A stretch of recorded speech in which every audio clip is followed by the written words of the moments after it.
Every single day, people around you are using psychological techniques to influence your decisions, your emotions, and your sense of reality. Most of them don't even realize they're doing it, but some of them do, and they are very, very good at it. You've felt it before. That conversation that left you confused, that relationship that made you question yourself, that advertisement that convinced you to buy something you didn't need. These aren't accidents. They're patterns. And patterns have names. Today, we start at the beginning. This is Dark Psychology 101, the foundation of everything this series is built on. Dark psychology is one of the most studied and least discussed fields in behavioral science. Studied because the tactics it describes appear in clinical research, forensic psychology, neuroscience, and social psychology in peer-reviewed literature going back decades. Least discussed because naming it makes people uncomfortable. It forces a reckoning with how common these tactics are, how ordinary the people who use them are, and how vulnerable all of us are to them when we don't understand the mechanics. This video changes that. We're going to cover exactly what dark psychology is, the specific personality framework that drives it, how the human mind is targeted, where these tactics show up in your actual life, and, critically, how naming what is happening to you is the first act of protection. No filler, no softening, the full picture. Dark psychology is the study of how people use psychological tactics, sometimes unconsciously, sometimes with calculated precision, to manipulate, influence, and control others for personal gain. Let me be careful with language here because this field gets sensationalized constantly. Dark psychology is not magic. It is not mystical. It is applied behavioral science, drawn from decades of academic research in social psychology, cognitive science, and clinical psychiatry. It exists on a spectrum. On one end, everyday social influence. The kind we all engage in when we want someone to see our point of view, agree with a decision, or feel a certain way about us. This is normal, largely unconscious, and a part of every human interaction. On the other end of the spectrum, deliberate, calculated predatory manipulation designed to exploit psychological vulnerability for the benefit of the manipulator, at significant cost to the target. Most people operate somewhere in the middle, depending on context, stress level, and what they learned about relationships growing up. The crucial variable, the thing that makes influence ethical or exploitative, is not the technique. It is the intent, the transparency, and who benefits. The concept most central to dark psychology is what researchers call the Dark Triad, 3 overlapping personality traits that psychologists have consistently associated with manipulative, exploitative interpersonal behavior. These are not types of villain. They are dimensions of personality that exist on spectrums in the general population, and understanding them is essential for recognizing the people and patterns that can cause the most harm. The first trait, narcissism. In the clinical sense, narcissism is not simply vanity or confidence. It is a pattern characterized by an inflated sense of self-importance, an excessive need for admiration, a profound difficulty tolerating criticism, and, most critically, limited empathy for others. Narcissists don't just think highly of themselves. They require others to confirm their elevated self-image, and they respond to any threat to that image with disproportionate anger, cold withdrawal, or calculated retaliation. Researcher W. Keith Campbell's work shows narcissism has been rising in Western populations for decades, a trend he attributes to cultural shifts in how children are raised and how social media rewards self-promotion. The second trait, Machiavellianism, named after Renaissance political philosopher Niccolò Machiavelli, whose book The Prince argued that effective rulers must be willing to deceive and manipulate to maintain power. Machiavellianism as a psychological trait describes a cold, strategic approach to human relationships. Machiavellian individuals view people primarily as instruments. They think in long-term strategic terms about how to use relationships to advance their interests. They're not impulsive. They are patient, calculating, and often charming. They excel at social performance without genuine emotional investment. The third trait, psychopathy. Not the Hollywood version, not chainsaws and horror. Clinical psychopathy is characterized by reduced empathy and remorse, emotional shallowness, risk-seeking behavior, and a capacity for harm unrestrained by guilt or social anxiety. Psychopathy exists on a spectrum. Most people who score high on psychopathic traits never commit crimes. They function in society, often quite successfully, because the same fearlessness and lack of emotional constraint that can lead to violence can also produce exceptional performance in high-stakes, high-reward environments. Research by Kevin Dutton at Oxford suggests disproportionately high rates of psychopathic traits in certain professions: CEOs, surgeons, lawyers, media personalities. What unites all three Dark Triad traits? A reduced, genuine concern for other people, combined with a high capacity for social performance. The gap between how they appear and what they actually feel is the space where manipulation lives. Here is the question that makes dark psychology genuinely uncomfortable. Why do these tactics work? The answer isn't that people are stupid.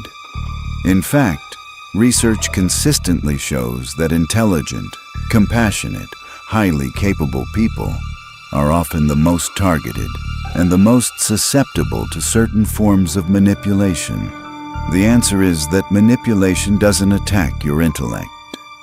It attacks your needs.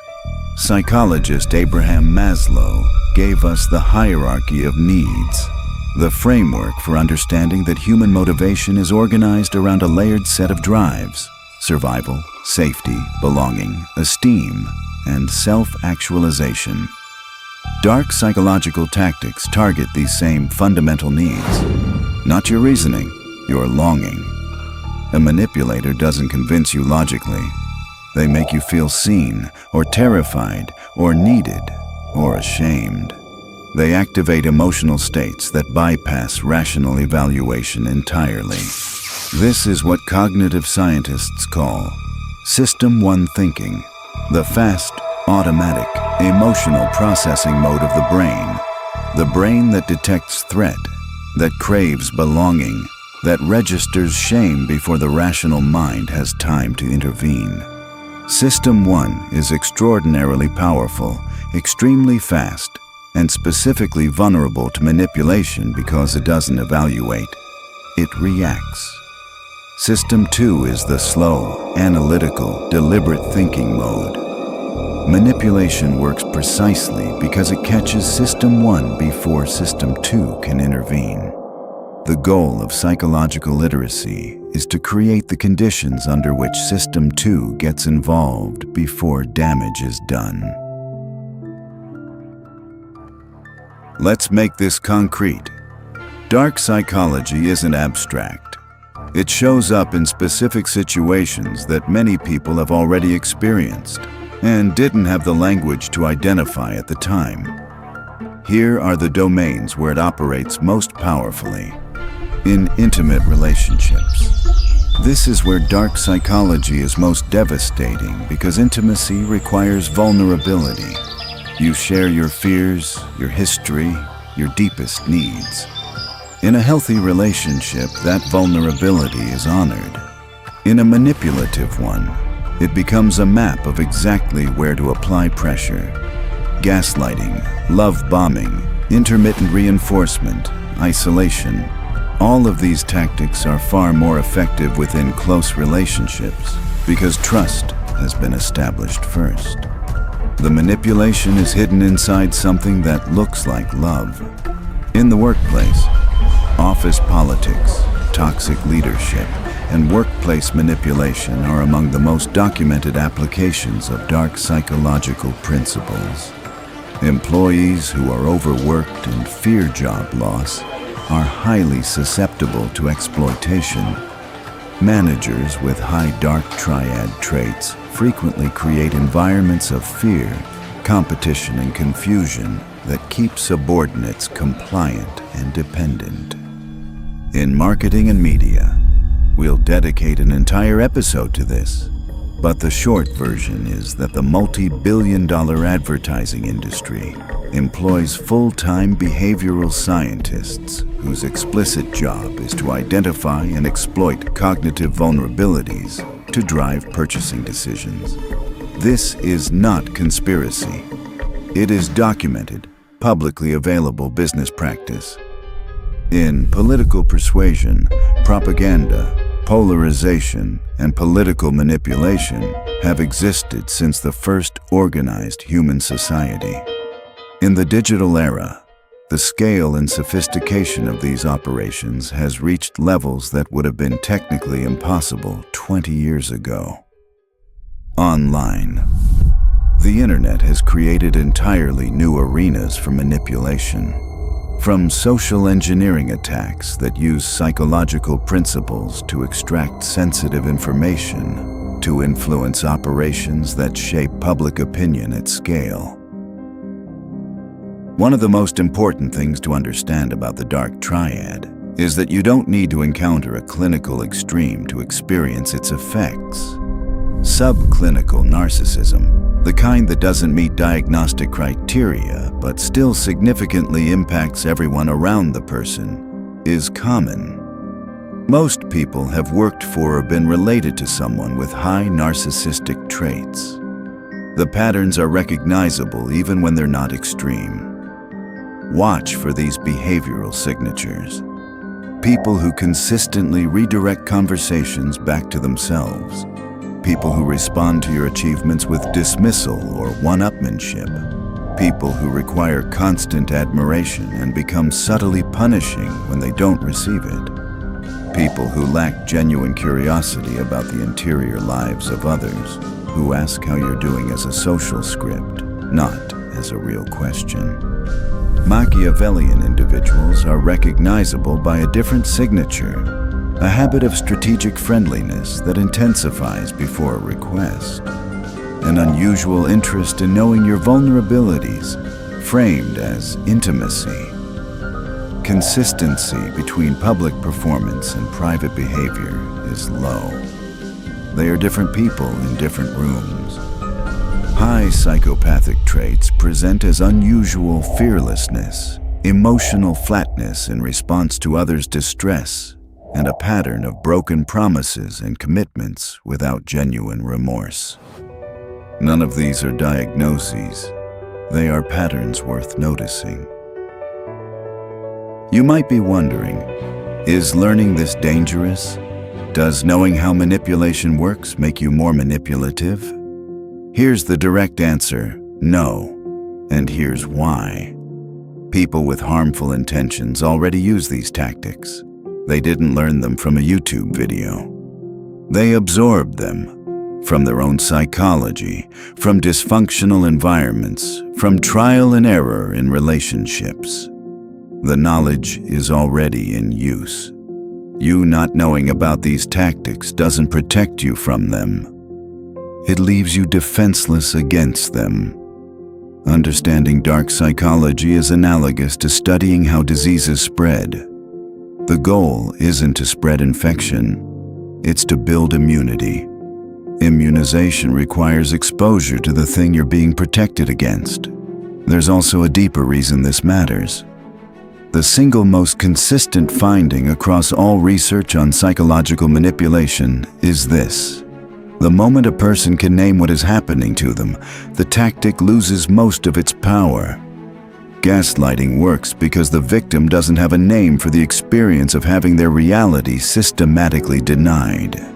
The moment they learn the word gaslighting, and more importantly, understand the pattern it describes, they stop questioning their own mind and start questioning the person doing it to them. Names are not just labels, they are cognitive tools. They are the difference between being lost in a fog and being able to see the fog for what it is. This is why this series exists. Before we close this episode, I want to give you 3 foundational principles that we'll build on throughout this entire series. Consider these your first layer of psychological armor. Defense 1. Know your vulnerabilities.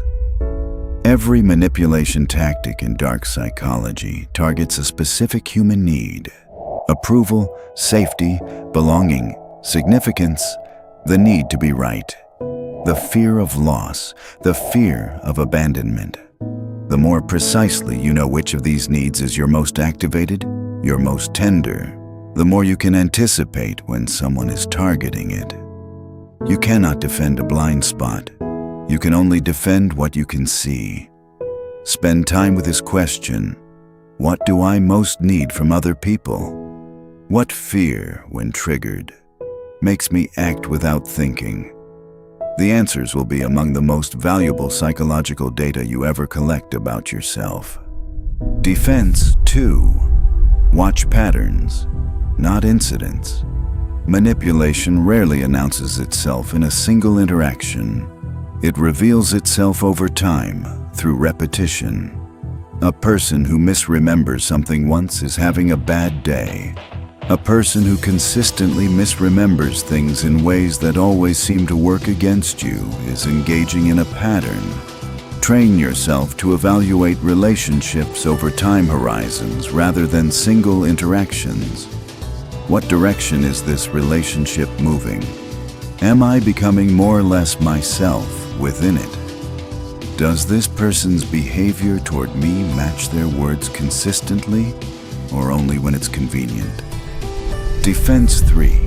The pause is everything. Every manipulation tactic we will cover in this series relies on collapsing the gap between stimulus and response. Urgency, fear, emotional flooding, guilt. All of these are designed to make you act before you think. The pause, a breath, a delay, a decision to sleep on it, is your most powerful single defense. Develop the habit of inserting a pause before any significant decision made under emotional pressure. The pause doesn't solve everything, but it creates the space in which everything else becomes possible. Dark psychology is not a fringe topic. It is the hidden architecture of some of the most consequential experiences of your life. The relationship that left you confused about your own memory. The dynamic that made you feel responsible for someone else's cruelty. The environment that gradually made you smaller without a single identifiable moment you could point to.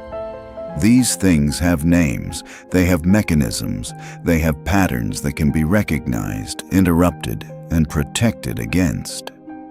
That's what this channel is here to do.